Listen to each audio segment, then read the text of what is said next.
At one time I had a book. It's called Living Amongst the Himalaya Masters from Swami Rama.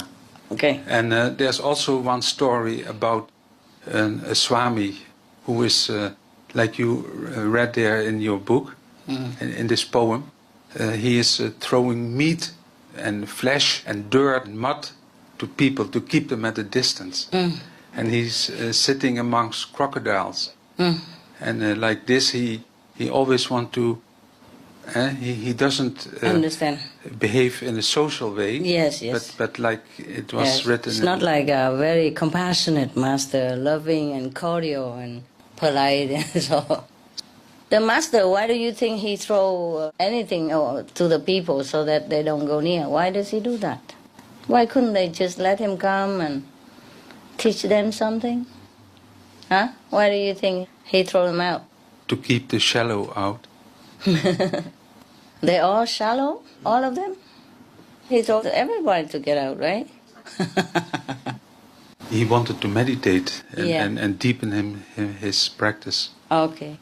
The master didn't want to pick up their karmas. Oh, it's not that. It's not that, maybe, no. Maybe because he wants everyone to leave him alone. It's not that. It's just very difficult for any master at all to find peace within this world, number one. Number two, very difficult to find anyone who is truly, very sincerely quest for enlightenment and nothing else. Either they want to heal their sickness or want some fortune and you win the lotto, you know, or get a pretty wife or want to bear more children or grandchildren, any kind of things. Just want to go and bug him, you know. Just want him to dispense miracle without them working.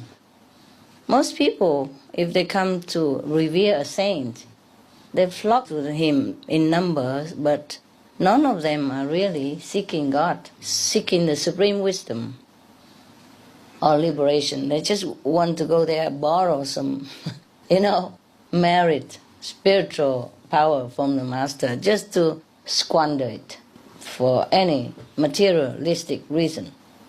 That's why most masters, they get tired.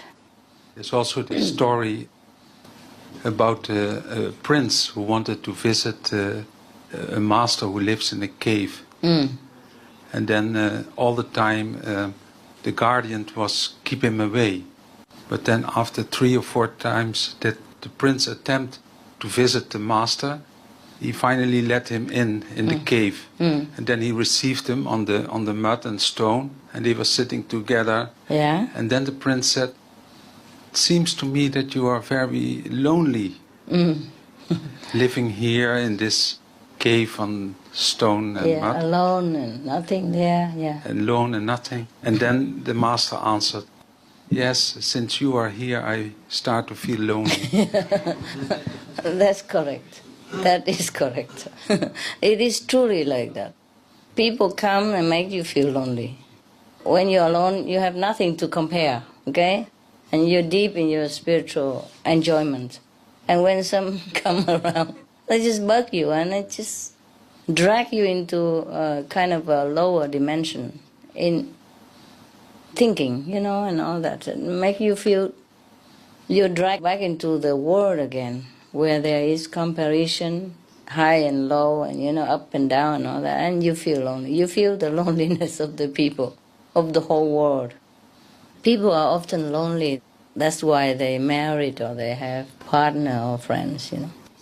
So when they bring that into your cave, you feel also. If you're alone, you don't feel lonely. Truly, when you're alone, you feel so good, so good, so good. For the sake of others. They sacrifice their tranquility, many other things. When you are with the multitude, it's different. Sometimes you have to even act accordingly, you know, or compromising, so that they will understand you and then slowly bring them up. There's another story I want to tell you, because I don't understand this story. Tell me. It's a story about Maharishi Patanjali, and he was a very high saint. He lives maybe 5,000 years ago.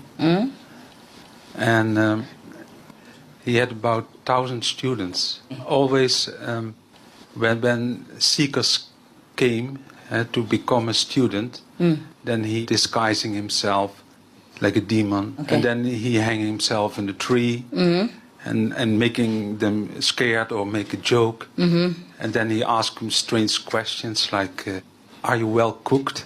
Yeah, I understand. It's behave like a ghost or bad or demon. Incomprehensible. It's not like a saint, okay? So what happened? Then at last he had 1,000 students. And always when he was teaching, he taught behind a curtain. And then from behind the curtain, from his head, or maybe from his body, grow 1,000 snakes. And the snakes, they went in front of each student. And then each student was taught individual by this snake. But there was the rule that nobody should look behind the curtain. And one day he started his lesson, and then the one naughty student, he dared to look behind the curtain. Yes. And in an instant, all the students were burned to ashes. It sounds like the story of Shiva. Okay, so what happened? Then what happened was that maybe 10 minutes later, one student came. He was a little bit late. So he found there this classroom with all these ashes. And then he said what happened, and Patanjali explained. Then this one student, he asked, can I continue to be your student? So, and the moral of the story is that we are all exponents from this one student. So we are this lazy student, this slow student. The present human race came from that person. The knowledge of the human race came from that latest student, the lazy one. So why don't you understand that story? What you don't understand? This transformation of snake in front of each student.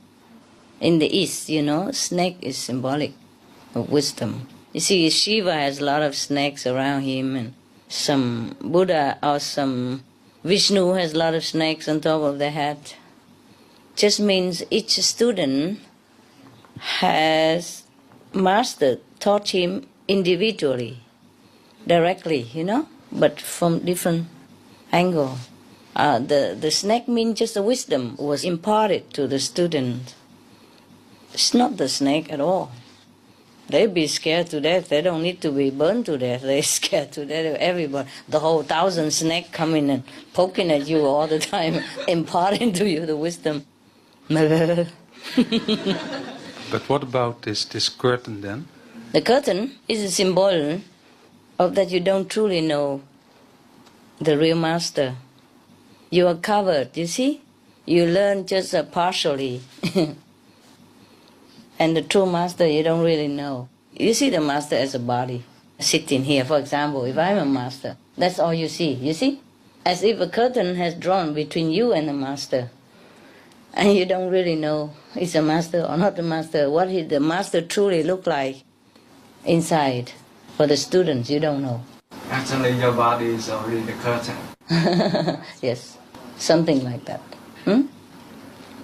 But the rule that nobody should look behind the curtain, and if one surpassed this rule, then all the students were burned to ashes. Okay. That is, after you initiated, you're all connected. Huh? If one of you ever penetrated, yes, and became so enlightened, yeah, and see the real master, the burn to ashes is mean just the destroy of the ignorance, of the physical ignorance. Destroy the ego. Not naughty, just one is more advanced, you know, daring, and can become enlightened. Then everybody else get helped too, yeah, because we're all connected. Okay. So after you penetrate the curtain, that means you're gone. In the old time, The masters seldom talk black and white. They give you parable, yes, or example, yes. And that is something that the outside people don't know. Yeah, okay.